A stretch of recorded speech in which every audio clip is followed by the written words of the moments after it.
Vamos abrir nossas Bíblias no livro de Gálatas hoje à noite.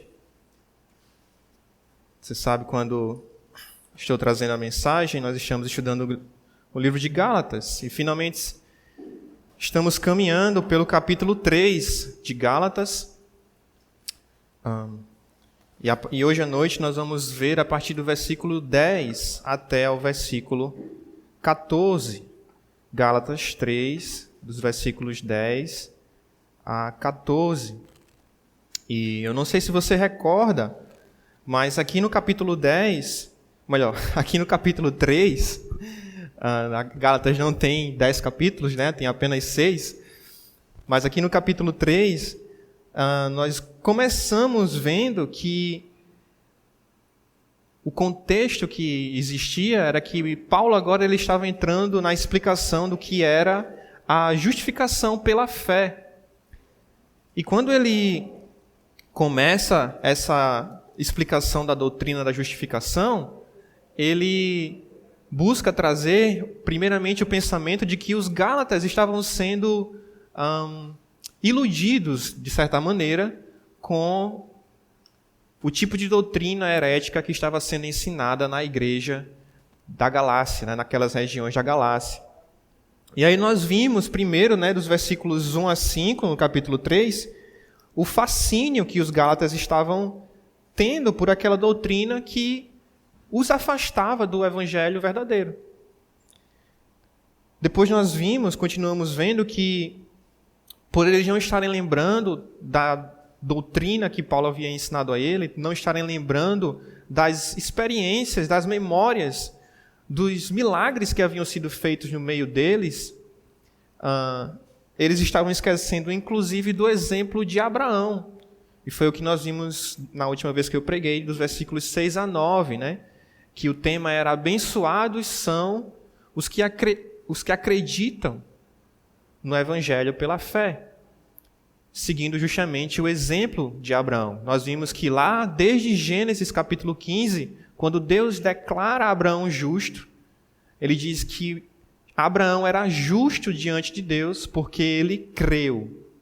Não porque Abraão cumpriu algo que Deus pediu para ele fazer, mas sim porque ele creu.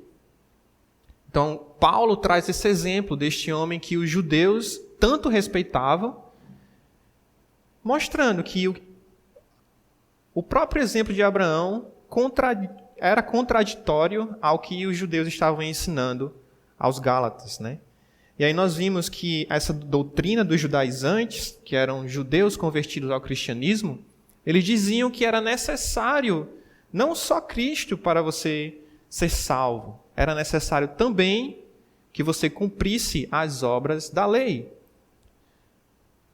E aí hoje à noite, quando chegamos no versículo 10, continuando esse pensamento, depois de mostrar que o exemplo de Abraão nos ajuda a não sermos iludidos, ele também vai mostrar agora, Paulo falando, que a lei por si só ela não pode salvar ninguém.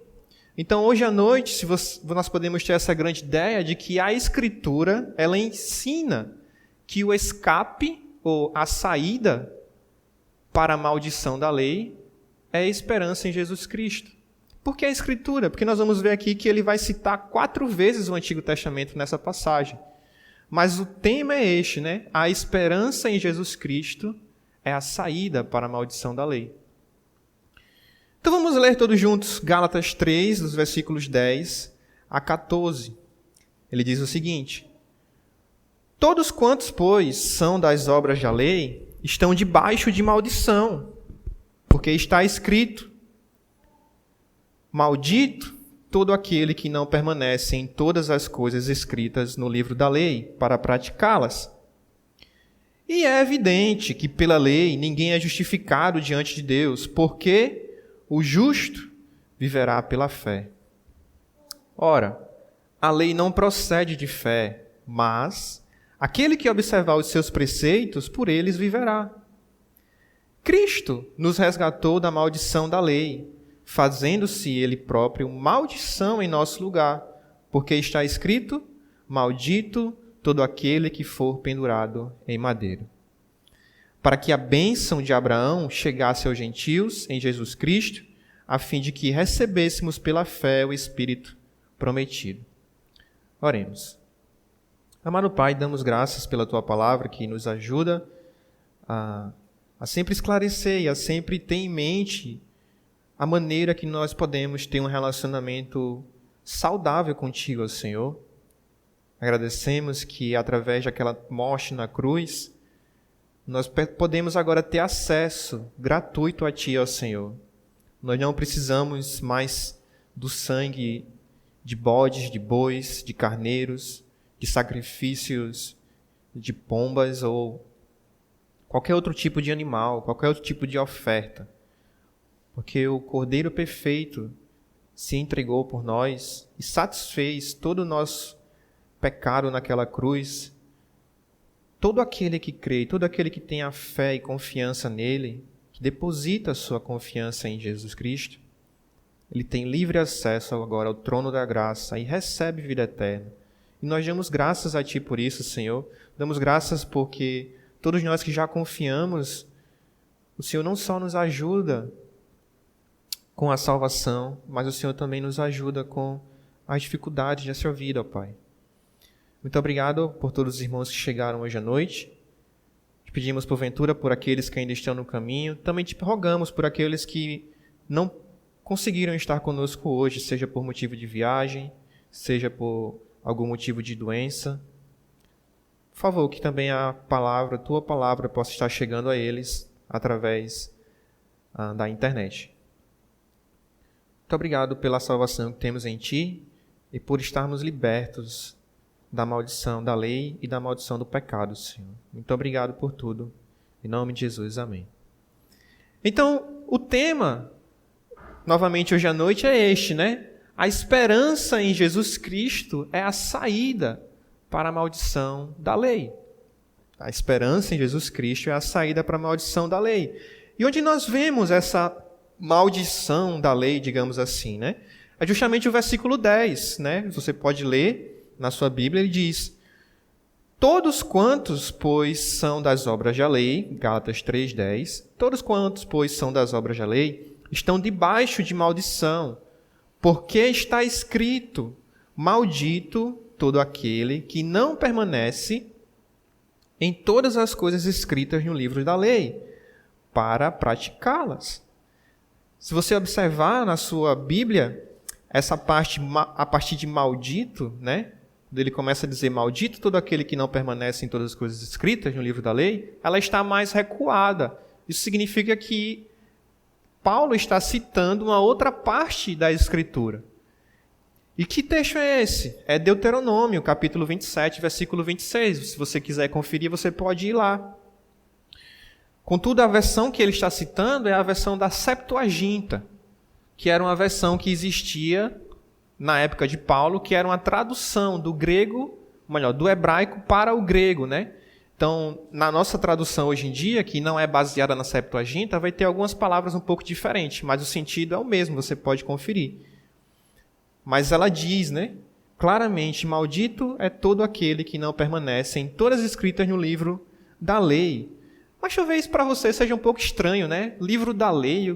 Que livro da lei é esse que ele está falando, né? Que lei é essa? Será que ele está falando das normativas de nosso país? Né? Será que ele está falando da Constituição brasileira? Será que ele está falando das normas jurídicas que regem o nosso país? Ou será que, porque era na época de Paulo, ele está falando sobre as leis romanas? É isso que ele está dizendo, que não devemos praticar as obras do livro da lei romana? Não. Né? O contexto que ele está falando aqui é sobre a lei de Moisés, né? Que lei de Moisés é essa? É a lei dada por Deus através de Moisés para o povo judeu, né? Para os hebreus. Quando? Quando eles saíram do Egito, quando eles foram libertados do Egito e estavam lá naquele monte, né? No Monte Sinai. É uma das partes mais engraçadas que eu acho na Bíblia, porque normalmente eu tenho a tendência de rir com coisas que são trágicas, né? Então, quando eu acho engraçado que quando Moisés recebe os 10 mandamentos e vem descendo o monte, depois de passar 40 dias jejuando lá em cima, que ele chega lá embaixo, o povo está adorando a um bezerro de ouro. E ele, com tanta ira, ele quebra aquelas tábuas, né? Eu fico rindo quando eu leio, né? Talvez Deus me perdoe depois, mas eu acho aquele negócio trágico que Moisés ficou tão irado que ele acaba quebrando as tábuas da lei. Mas naquele momento, quando o povo recebe a lei de Moisés, não somente os 10 mandamentos, né? A lei de Moisés não eram apenas os 10 mandamentos, existia um grande arcabouço de coisas que os judeus deveriam seguir. Eles fizeram uma aliança com Deus. Onde é que está escrito isso? Vamos lá em Êxodo capítulo 19. Por que era necessário para o povo judeu obedecer às obras da lei? Não é só porque Deus havia dito, mas sim porque eles formaram uma aliança com Deus. Êxodo 19, versículos 5 a 8, nós vamos ver esta aliança sendo formada. Quando o povo está ali, né, aquela primeira geração, está ali no Monte Sinai recebendo a revelação de Deus, Êxodo 19, versículo 5, ele diz assim: Agora, pois, se diligentemente ouvirdes a minha voz e guardardes a minha aliança, então sereis a minha propriedade peculiar dentre todos os povos, porque toda a terra é minha. Vós me sereis reino de sacerdotes e nação santa. São estas as palavras que falarás aos filhos de Israel. Versículo 7. Veio Moisés, chamou os anciãos do povo e expôs diante deles todas estas palavras que o Senhor lhe havia ordenado. Então o povo respondeu a uma. O que foi que o povo respondeu?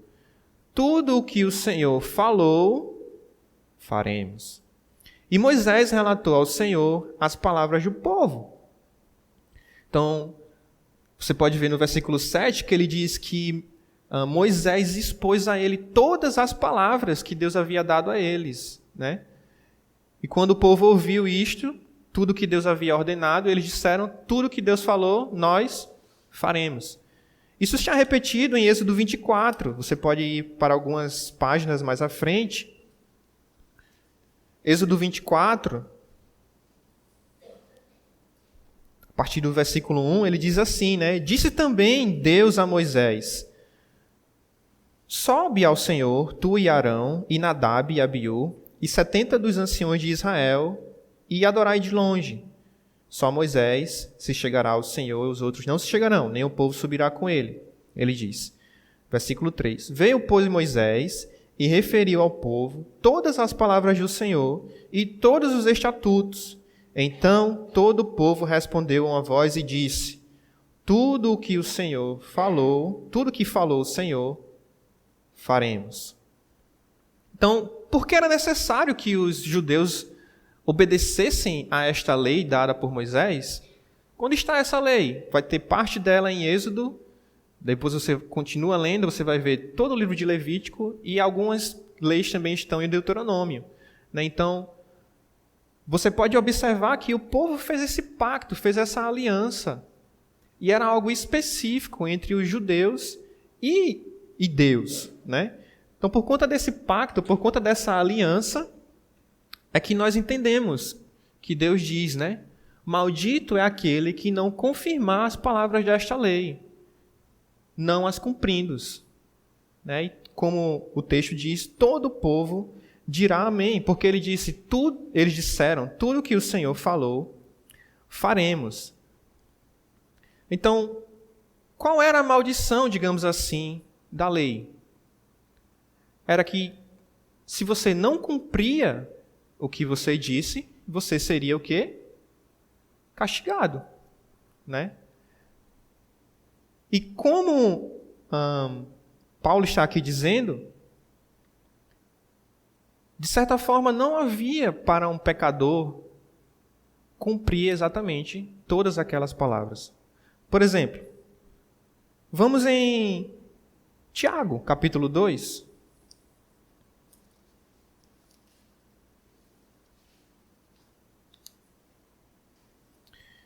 Tiago 2, versículo 10.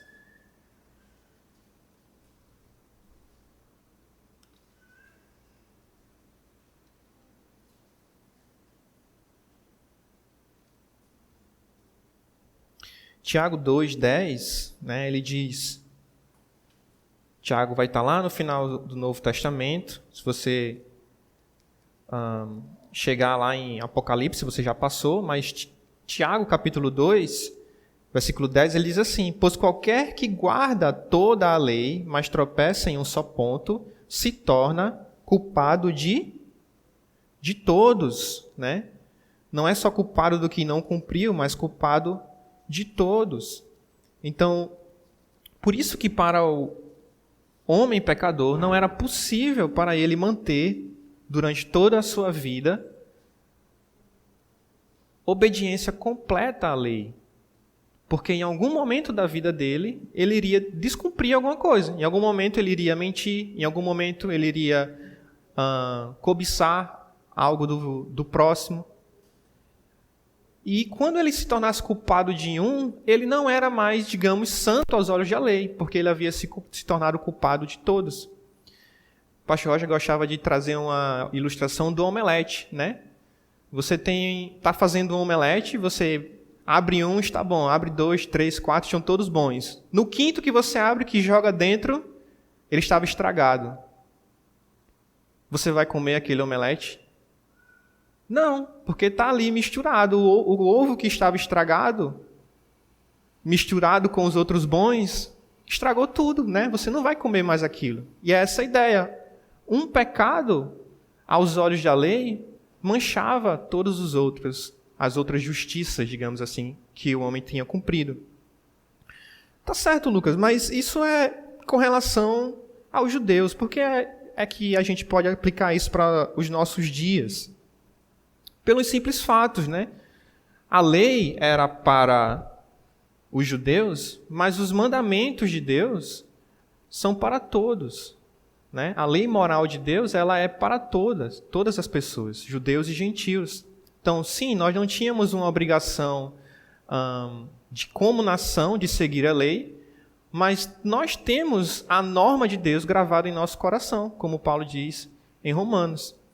E você já viu alguém, algum amigo seu, alguma pessoa dizer que segue todos os mandamentos de Deus?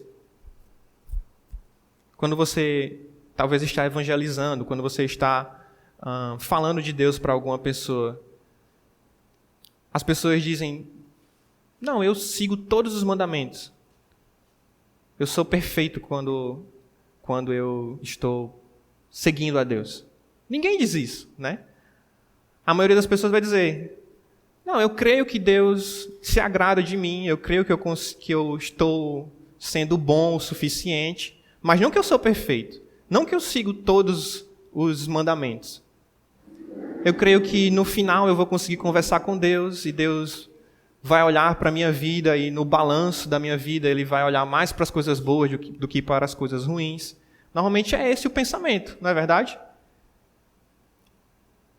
Mas, como Paulo e como Tiago dizem, se eu não obedeço todos os mandamentos, eu estou manchando também aquilo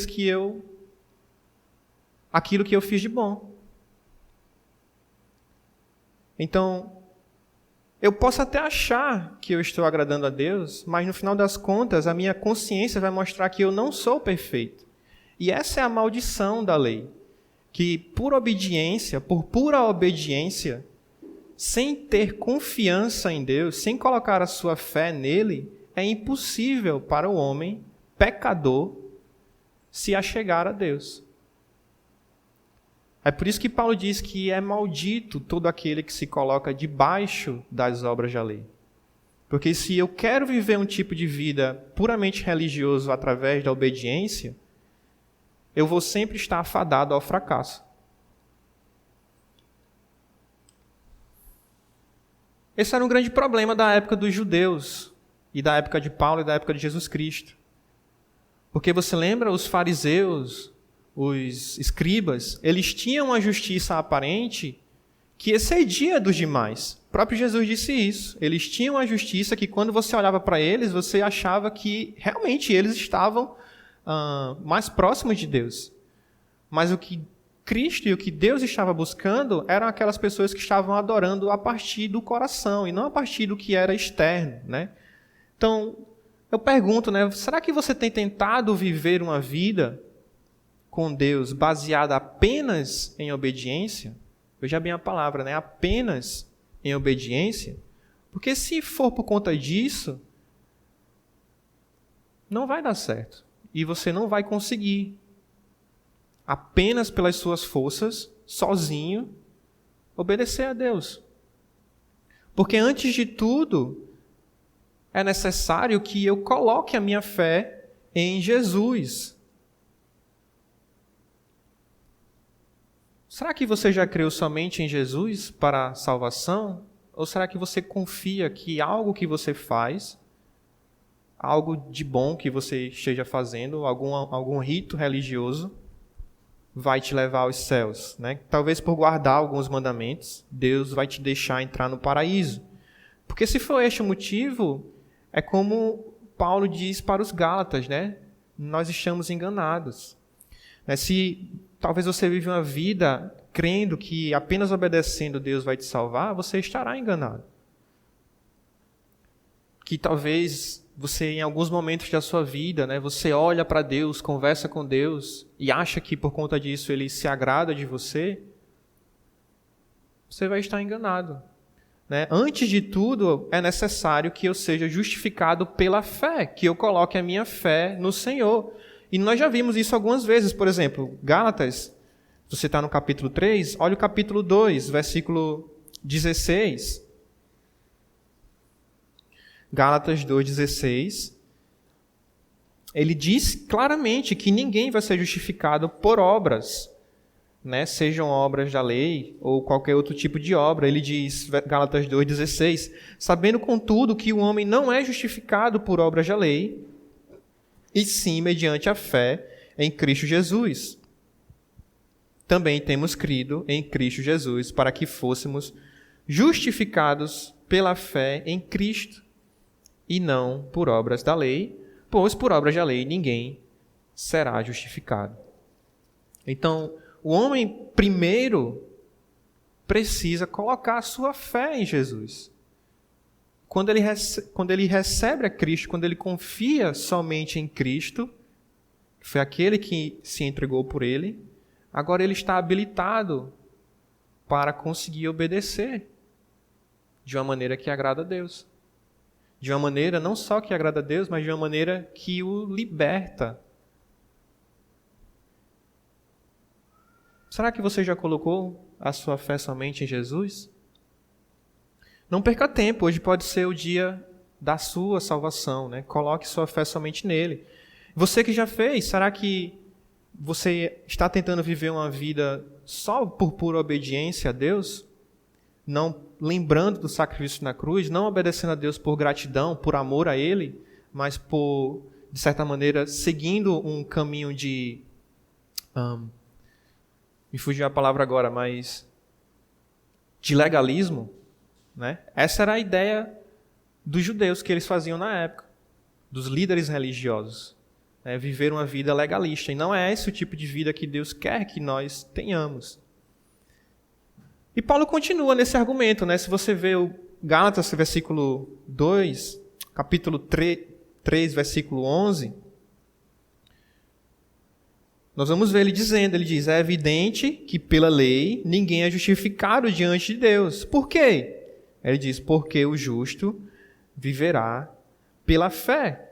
Ele aponta dizendo que é óbvio, né, que Deus não declarará ninguém justo diante dele através de suas obras. Por quê?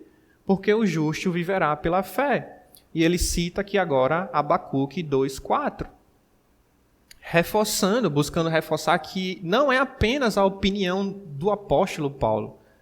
É algo que ele já aprendeu e que foi revelado por Deus através das Escrituras. Já desde o Antigo Testamento, o justo viverá pela fé. Então Deus escolheu justificar o homem através da confiança que o homem tem nele, e não das obras que o homem faz. Não através do que ele pode produzir, mas através da confiança que ele tem em Deus. E nós vimos isso onde? Nós vimos isso, por exemplo, no exemplo de Abraão, né? Gênesis 15. Nós vimos isso, como Paulo acabou de falar, lemos agora, em Gálatas 2:16. Nós vimos isso, inclusive, nas nossas vidas. Nós que já confiamos em Cristo como Senhor e Salvador de nossas vidas, nós já vimos isso. Como é que você recebeu o Espírito Santo? Foi através de quê? Foi através de alguma coisa que você fez? Ou foi porque você ouviu a palavra de Deus e creu? Foi através da fé, através da confiança que você colocou em Deus. Não através de alguma obra ou de alguma maneira que você fez, né? E Paulo esclarece isso dizendo no versículo 12. Ele diz: a lei não procede de fé, mas aquele que observar os seus preceitos, por eles viverá. O que é que Paulo está querendo dizer aqui com a lei não procede de fé? Né? O que será que ele está querendo dizer? Mas aquele que observar os seus preceitos, por ele viverá. Ele está querendo dizer que a lei ela instiga a obediência. Ele está tentando mostrar que buscar obedecer às normas de Deus é possível, mas isso não significa necessariamente que eu confio em Deus por estar obedecendo a Ele. Como assim?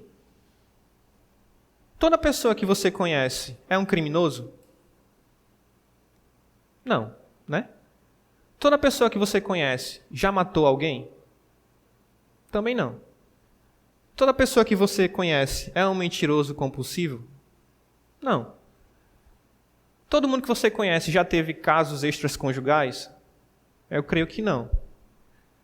Todo mundo que você conhece é crente? Confia em Deus verdadeiramente? Colocou sua fé em Jesus Cristo? Também não. Então é possível eu obedecer a Deus em alguns aspectos e ainda assim não temer a Ele. E ainda assim não ter colocado a minha confiança nele. E é isso que Paulo está dizendo. A lei ela vai instigar a obediência. Ela vai mostrar que existe um padrão, uma norma que deve ser seguida e que Deus se agrada daquilo. Mas não necessariamente eu vou obedecer porque eu coloquei a minha confiança no Senhor. É interessante que talvez se você é um pai, você entende melhor isso.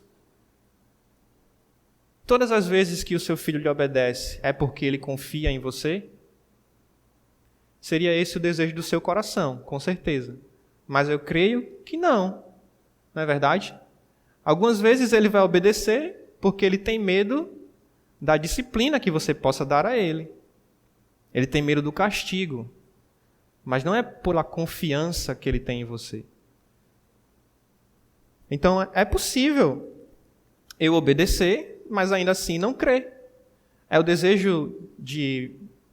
Eu ainda não sou pai, né? Mas vocês que são pais, com certeza, é o desejo que os seus filhos creiam em você de uma maneira que, quando você não puder mais estar do lado deles, ensinando a eles, protegendo a eles, eles possam lembrar dos seus ensinamentos e, assim, lhe obedecer pela confiança que eles tinham em você. Não por medo, porque agora você não está mais do lado dele, mas por confiança naquilo que você ensinou, pela fé em você, como pai dele. Ele tem uma confiança, ele tem uma certeza que aquilo que você passou para ele é o que é verdade para a vida dele e é o que vai ser melhor para ele.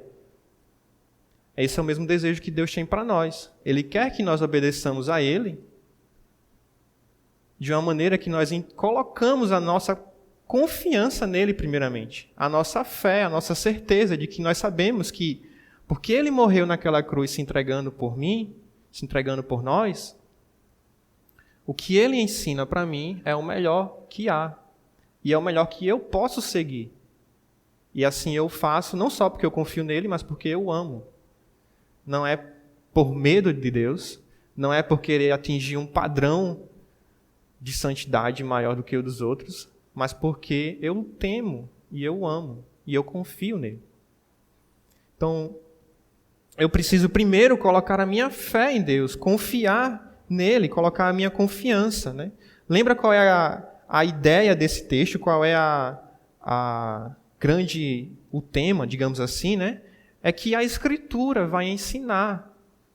Né? O Paulo estava citando as Escrituras, mostrando que elas ensinam que a saída dessa maldição da lei é esperança em Jesus Cristo.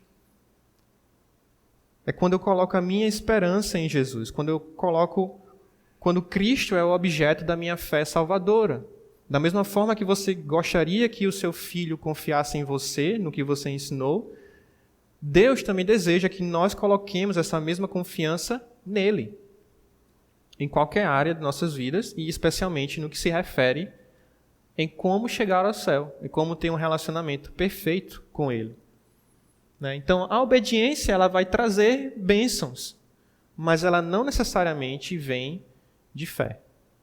O que é que eu preciso primeiro? Eu preciso primeiro confiar em Deus, preciso primeiro colocar a minha fé nele, a minha confiança nele.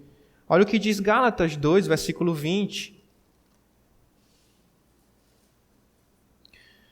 O pastor Roger estava pregando sexta-feira em uma conferência, eu não sei se uma conferência missionária, eu não sei se você assistiu, mas o tema que ele trouxe para a pregação dele foi que Deus nos chama para ele, para que nós possamos refletir a ele. Então, Deus nos chama para ele para que nós possamos refletir a Deus. E quando nós lemos Gálatas 2:20, nós vemos essa ideia, né? Porque ele diz, logo já não sou eu quem vive, mas Cristo vive em mim. E esse viver que agora eu tenho na carne, eu vivo pela fé no Filho de Deus, que me amou e a si mesmo se entregou por mim. Então, eu não obedeço para ganhar a salvação. Não é por isso que eu obedeço. Eu obedeço porque eu confio no meu Deus. Eu obedeço porque eu quero refletir ao meu Deus. Eu obedeço, como Gálatas diz, eu lembro do amor que ele teve por mim. Eu também obedeço porque eu lembro que ele se entregou por mim. E se você voltar lá para Gálatas 3, nós vamos ver esse outro ponto, né? Quando ele diz que Cristo ele providencia liberdade da maldição que nós recebemos, liberdade da maldição da lei. Gálatas 3, versículo 13, é justamente essa ideia. Eu lembro que Cristo se entregou por mim. Ele fala, Cristo nos resgatou da maldição da lei, fazendo-se Ele próprio maldição em nosso lugar. Por quê? Porque está escrito, maldito todo aquele que for pendurado em um madeiro. Interessante que, eu não sei se você já estudou, mas a morte de cruz, ela não era a morte mais comum que existia naquela época. O Império Romano, quando ele condenava a morte, não era a morte de cruz que era o tipo de morte principal. Morte de cruz só era dada àqueles criminosos que eram julgados ser necessários de humilhação pública. Existiam outros tipos de pena de morte, como morte por apedrejamento, como por decapitação. Mas a morte de você estar pendurado numa cruz, deixando o sangue jorrar, matando a pessoa pelas forças dela, era uma morte para criminosos que eles entendiam que era necessária uma humilhação tremenda, uma humilhação pública. E aí, quando essa citação de Levítico é colocada aqui, é justamente essa ideia, que maldito todo aquele que for pendurado no madeiro, porque aquela pessoa cometeu algum tipo de coisa que era necessário era ser humilhado daquela maneira. O que não foi o caso de Jesus Cristo. Então, quando nós lemos Gálatas 3,13, nós vemos que Cristo se fez maldito em nosso lugar. Ele foi colocado em um tipo de morte que ele não merecia, para que daquela maneira ele pudesse nos libertar dos nossos pecados. Então, a maldição de um pecador, ela talvez não vai... A maldição de um pecador é que ele não vai conseguir obedecer todos os requisitos de um Deus santo. Mas quando Cristo se entregou naquela cruz por nós, ele nos deu uma esperança, ele nos deu um caminho, nos deu uma saída, uma opção. Agora eu posso olhar para Cristo e assim encontrar esperança. Assim eu posso olhar para Cristo e perceber que eu não sou mais escravo das minhas próprias vontades, dos meus próprios desejos. Quando eu olho para Jesus, eu posso, como o texto aqui diz, lembrar que ele traz para mim as bênçãos que eram de Abraão. Por exemplo, Gálatas 3, versículo 14. Ele diz que, no versículo 13, que Cristo nos resgatou da maldição da lei. Versículo 14. Para quê? Para que a bênção de Abraão chegasse aos gentios em Jesus Cristo, a fim de que recebêssemos pela fé o Espírito prometido. Então, por que você acha que Jesus tem essa prerrogativa que ele pode estender a bênção de Abraão para todos os gentios? Olha o que diz Mateus capítulo 5, versículo 17. Mateus capítulo 5, versículo 17.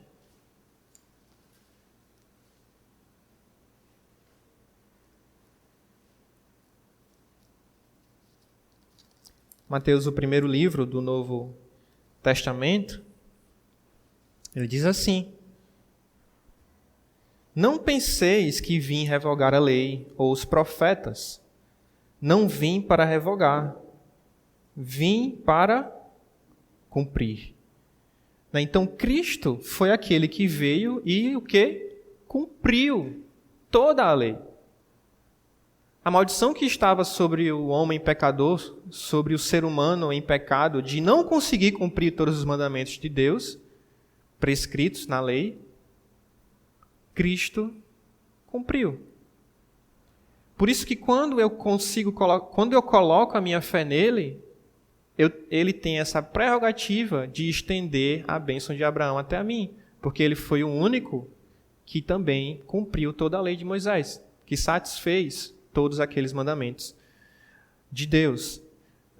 E a grande bênção é qual? Cristo ele não nos tira de uma maldição para nos colocar em outra maldição. Ele nos tira de uma maldição para nos colocar em uma bênção. E qual bênção é essa? É o recebimento do Espírito Santo. Porque ele diz no versículo 14, no finalzinho ele diz, a fim de que recebêssemos pela fé o quê? O Espírito prometido. Então, quando Cristo providencia essa libertação, ele nos dá esta bênção de ter o Espírito Santo conosco. Algumas pessoas têm o tipo de pensamento de que a vida cristã ela é uma maldição. Não sei se você já ouviu algumas pessoas falarem isso. Elas não dizem com essas palavras, Mas elas vão ter o tipo de pensamento que se você ser um crente, você ser alguém que teme a Deus, aí você está preso, aí você está escravizado de alguma forma, aí você está dentro de algum tipo de sistema em que você não pode fazer o que você quer. E alguns acham que esse é um tipo de prisão, eu não poder fazer o que eu quero. E essa é exatamente a bênção. É você ter a capacidade de não fazer exatamente o que você quer. Essa é a grande bênção do Espírito Santo. quando Cristo nos dá o Espírito, ele nos dá a habilidade de poder resistir até as nossas tentações, até aqueles piores desejos que eu possa ter. O Espírito Santo me ajuda a não fazer. Esta é uma das maiores bênçãos que nós recebemos de Deus, de poder agradá-lo de uma forma em que até a vontade do pecador ela é deixada de lado por conta do Espírito que habita dentro dele. Ele nos dá o Espírito para que nós possamos resistir às nossas vontades. Muitas pessoas elas vão buscar todas as respostas possíveis, todas as desculpas possíveis para não assumir que é um pecador. Por exemplo, fulano ele não roubou porque ele queria. Foi a sociedade que fez ele assim. Ele não queria roubar. Ou fulano não quis trair a esposa, ele foi seduzido. Ou aquela menina, aquela mulher, ela não é ciumenta. Foram as circunstâncias da vida que deixaram ela assim. Essa semana eu estava assistindo uma aula e o professor estava dando o exemplo deste político, né, na Califórnia. Não deste exatamente, mas de um outro parecido com ele. Ele dizia, aqui eu vou traduzir para você, né? Ele diz, Trey Radel se tornou o primeiro deputado novato sentando no Congresso lá nos Estados Unidos a ser penalizado, de certa maneira, por utilizar cocaína. Ele era um político e ele usou cocaína, ele foi pego usando cocaína, né? Ele diz, o deputado de 37 anos se considerou culpado pela acusação leve de tentar adquirir 3,5 gramas de cocaína por $250 de um policial disfarçado em outubro. E a ironia, né? Ele diz, a ironia é que Radel ele tinha votado recentemente, junto com outros colegas de partido, para que as pessoas que fossem receber um ticket de alimentação fizessem antes um teste de que elas não usavam drogas. Essa foi a posição de votação deles, né? E aí o repórter pergunta, né? Como assim, né? Por que ele votaria desse jeito? Aí ele explica. Radel culpou a sua escolha extremamente irresponsável na doença do alcoolismo. Não era o desejo que ele tinha, era uma doença que ele tinha e por conta disso ele estava cometendo outra coisa grave, né?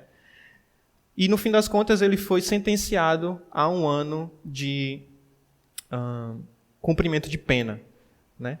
Então, quando as pessoas olham para exemplos assim, sempre vai ter um tipo de desculpa, de que não é minha culpa, é culpa da sociedade, é culpa disso, é culpa daquilo. E existe um problema que está em todo ser humano e que é deixado de se falar. Qual é esse problema? É um problema chamado pecado. Está em todos nós. Nós nascemos com ele. E a única maneira que nós vamos conseguir lidar verdadeiramente com o problema do pecado em nós é quando nós colocamos nossa fé em Jesus. É quando nós recebemos o Espírito Santo.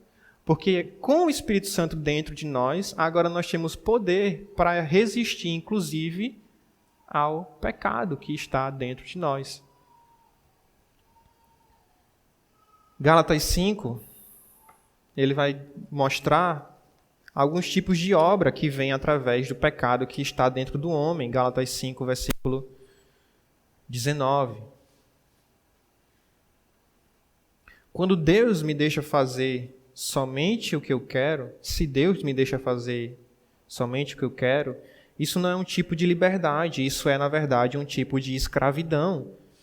Porque olha o que diz Gálatas 5,19, ele diz, as obras da carne são conhecidas e são prostituição, impureza, lascívia, idolatria, feitiçarias, inimizades, porfias, que é a ideia de brigas, ciúmes, iras, discórdias, dissensões, facções, invejas, bebedices, glutonarias e coisas semelhantes a estas, a respeito das quais eu vos declaro, como já outrora vos preveni, que não herdarão o reino de Deus os que tais coisas praticam. Mas em sua bondade, Deus nos deu o Espírito Santo. Paulo, ele diz aqui no versículo 18 do mesmo capítulo 5, ele diz assim: mas se sois guiados pelo Espírito, não estáis sob a lei. Porque se Cristo se fez maldição por nós naquela cruz, por mim e por você, o Espírito nos ajuda agora a dar as obras do fruto do Espírito. Olha Gálatas 5:22 que diz: mas o fruto do Espírito é alegria, é amor, alegria, paz, longanimidade, benignidade, bondade, fidelidade, mansidão e domínio próprio. Contra estas coisas não há lei, e os que são de Cristo Jesus crucificaram a carne com suas paixões e concupiscências. Cristo nos liberta não só da maldição da lei, ele nos liberta do pecado, ele nos liberta até de nós mesmos. Você já creu em Jesus somente para a sua salvação, né? Ele te oferece salvação de graça, apenas creia nele. Esse verso é bem conhecido, né? João 3,16. Creio que a maioria aqui talvez possa até dizer de cor, né? Porque Deus amou o mundo de tal maneira que deu o seu Filho unigênito para que todo que nele crê não pereça, mas tenha o quê? A vida eterna, né? Deus nos amou de tal maneira que ele nos deu a vida eterna através de seu Filho. Vamos em João. Mas quando eu não escuto isso, quando eu não estou buscando lembrar o sacrifício de Cristo na cruz por mim, o que é que a Bíblia diz? João capítulo 3, versículo 36, ele nos ajuda nessa ideia. Ele diz, João 3, 36, por isso, quem crê no Filho tem a vida eterna. O que todavia se mantém rebelde contra o Filho não verá a vida, mas sobre ele permanece a ira de Deus. Ele diz, aquele que se mantém rebelde contra o Filho, ou seja, contra Jesus Cristo, não verá a vida, mas sobre ele permanece a ira de Deus. Quem permanece rebelde sobre Cristo, permanece sob maldição. Mas se você já creu em Jesus, que grande alegria, né? Deixe-me lhe encorajar, né? Será que você tem sido encorajado pela esperança que há em Cristo? Gálatas 5, versículo 1, ele vai dizer que para a liberdade foi que Cristo nos libertou. Permanecei, pois, firmes e não vos submetais de novo a jugo de escravidão. Não importa talvez o que você tem passado, o que você tem lutado. Talvez as circunstâncias estão difíceis na vida. Talvez tenha algum tipo de problema de saúde. Talvez tenha alguma coisa em sua vida que não está exatamente da maneira mais agradável. Eu não sei exatamente com o que você tem lutado, com o que você tem passado. Mas nós podemos nos alegrar na esperança que há em Jesus, na força que o Espírito Santo traz para nós, em todas as situações. Talvez você pode dizer, é difícil, eu não consigo. O Jesus ele nos encoraja em João capítulo 8 a buscá-lo cada vez mais e assim também encontrarmos satisfação. Olha o que ele diz, João 8, versículos 31 e 32. Ele diz, João 8, 31, disse, pois, Jesus aos judeus que haviam crido nele, se vós permanecerdes na minha palavra, sois verdadeiramente meus discípulos, e conhecereis a verdade, e a verdade vos libertará. Então, como é que eu posso enfrentar as minhas dificuldades, né? Permaneça na verdade, esteja mais próximo da verdade.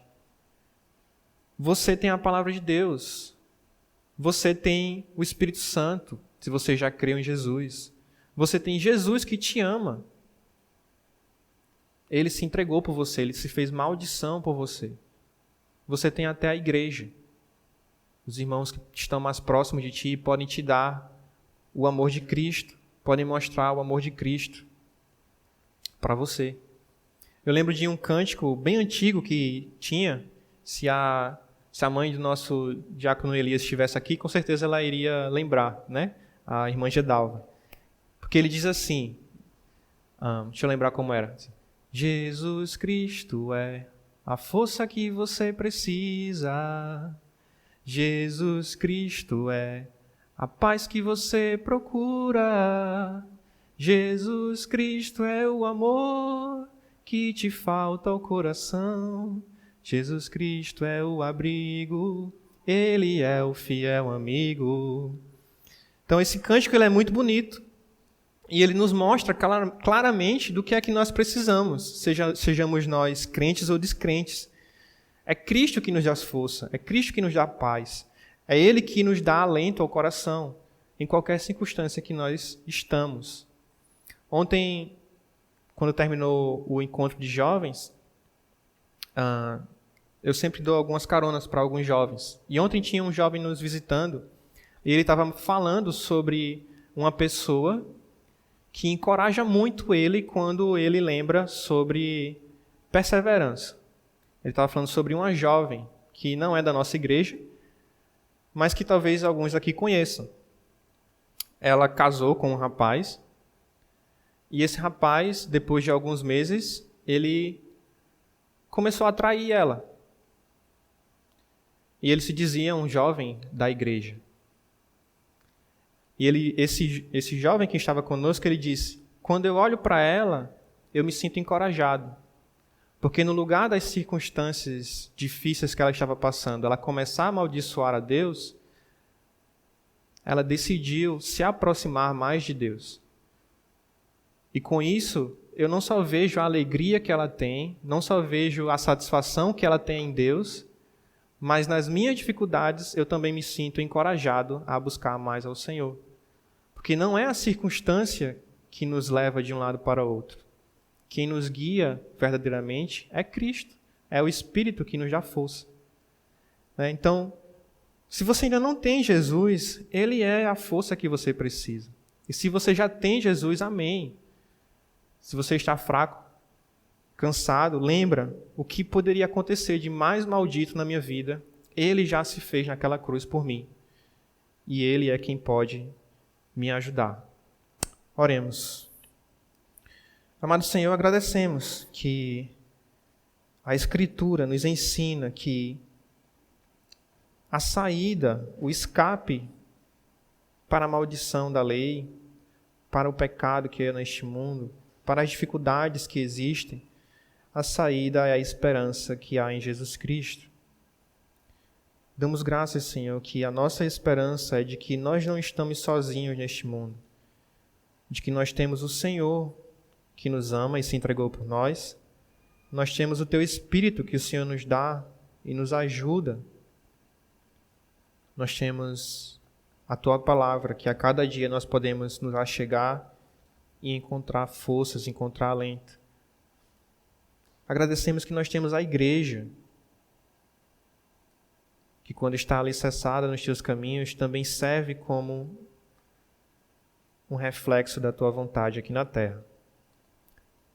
Muito obrigado, Senhor, pela grande bênção que o Senhor nos dá da salvação, e não só dela, mas também da proteção e do guia que o Senhor nos dá a cada dia. Agradeço a todos os irmãos que estão aqui hoje à noite. Por favor, ajuda-nos a estar cada vez mais próximos de Ti, Senhor, lembrando que a saída é sempre a esperança em Jesus. Muito obrigado por tudo, em nome de Jesus. Amém.